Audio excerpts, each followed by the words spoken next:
When you have clothing in dresser drawers, the options are to leave them in the drawers or remove them and pack them into cartons.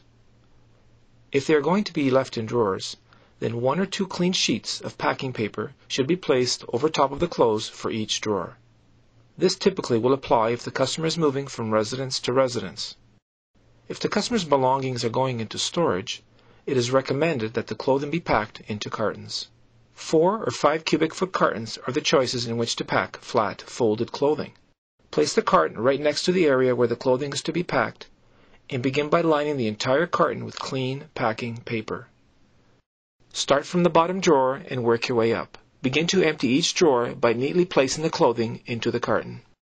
Before emptying the next drawer, place clean packing paper covering the clothing from the first drawer.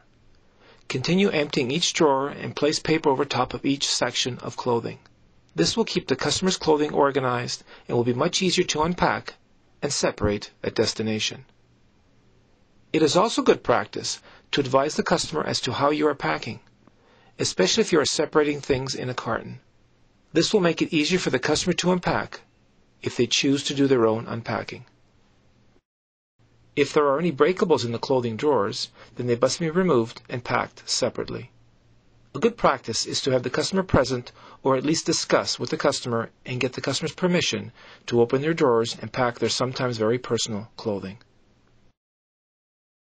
Fill the carton to its maximum. If at all possible, avoid mixing other room clothing with the one you're working in. Pack everything firmly to prevent any movement, but do not bow the sides or tops of the carton.